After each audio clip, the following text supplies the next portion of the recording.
इतवार की सुबह चंद खवातीन यस्सु की लाश पर खुशबूदार चीजें लगाने के लिए कब्र पर आई।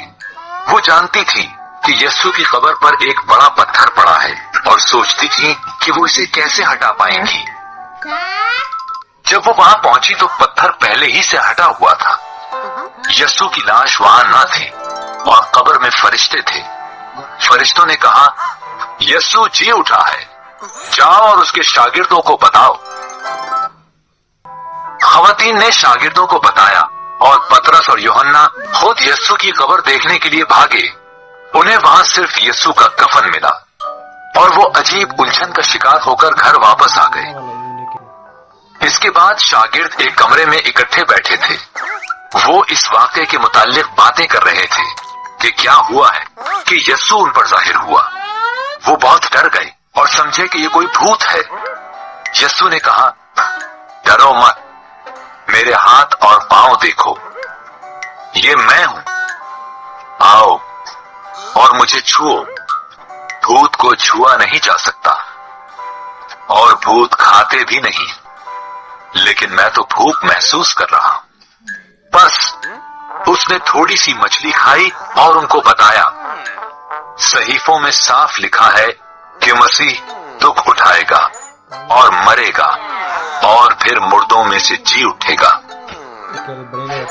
जो कुछ तुमने देखा है वो दुनिया को बताओ, सबको बताओ कि अगर वो खुदा की तरफ रुजू लाएंगे तो उनके गुनाह माफ होंगे। जो कुछ मैंने किया है ये सब इसकी बिना पर मुमकिन होगा। इतवार की सुबह चंद खवातीन यस्सु की लाश पर खुशबूदार चीजें लगाने के लिए कब्र पर आई। वो जानती थी कि यस्सु की कब्र पर एक बड़ा पत्थर पड़ा है और सोचती थी कि वो इसे कैसे हटा पाएंगी। जब वो वहां पहुंची तो पत्थर पहले ही से हटा हुआ था। यस्सु की लाश वहां न थी और कब्र में फरिश्ते थे। फरिश्तों ने कहा, यस्सु जी उठा है, जाओ और उसके शागिर्दों को बताओ। खवातीन ने शागिर्दों को बताया और पतरस और यूहन्ना खुद यस्सु की कब्र देखने के लिए भागे। उन्हें वहां सिर्फ यस्सु का कफन मिला और वो अजीब उलझन का शिकार होकर घर वापस आ गए। इसके बाद शागिर्द एक कमरे में इकट्ठे बैठे थे। वो इस वाक़े के मुताल्लिक बातें कर रहे थे कि क्या हुआ है कि यस्सु उन पर जाहिर हुआ। वो बहुत डर गए और समझे कि ये कोई भूत है।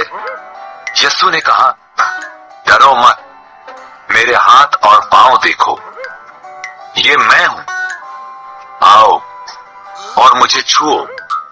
भूत को छुआ नहीं जा सकता और भूत खाते भी नहीं, लेकिन मैं तो भूख महसूस कर रहा हूं।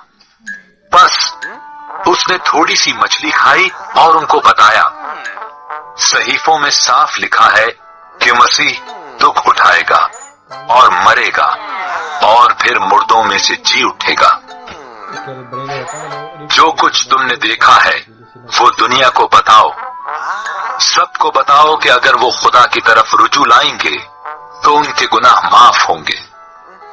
जो कुछ मैंने किया है ये सब इसकी बिना पर मुमकिन होगा।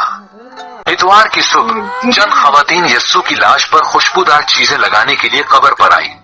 वो जानती थी कि यस्सु की कब्र पर एक बड़ा पत्थर पड़ा है और सोचती थी कि वो इसे कैसे हटा पाएंगी। जब वो वहां पहुंची तो पत्थर पहले ही से हटा हुआ था। यस्सु की लाश वहां न थी और कब्र में फरिश्ते थे। फरिश्तों ने कहा, यस्सु जी उठा है, जाओ और उसके शागिर्दों को बताओ। खवातीन ने शागिर्दों को बताया और पतरस और यूहन्ना खुद यस्सु की कब्र देखने के लिए भागे। उन्हें वहां सिर्फ यस्सु का कफन मिला और वो अजीब उलझन का शिकार होकर घर वापस आ गए। इसके बाद शागिर्द एक कमरे में इकट्ठे बैठे थे। वो इस वाक़े के मुताल्लिक बातें कर रहे थे कि क्या हुआ है कि यस्सु उन पर जाहिर हुआ। वो बहुत डर गए और समझे कि ये कोई भूत है। यस्सु ने कहा, डरो मत, मेरे हाथ और पांव देखो, ये मैं हूं, आओ और मुझे छुओ। भूत को छुआ नहीं जा सकता और भूत खाते भी नहीं, लेकिन मैं तो भूख महसूस कर रहा हूं। बस उसने थोड़ी सी मछली खाई और उनको बताया, सहीफों में साफ लिखा है कि मसीह दुख उठाएगा और मरेगा और फिर मुर्दों में से जी उठेगा। जो कुछ तुमने देखा है वो दुनिया को बताओ, सबको बताओ कि अगर वो खुदा की तरफ रुजू लाएंगे तो उनके गुनाह माफ होंगे। जो कुछ मैंने किया है ये सब इसकी बिना पर मुमकिन होगा।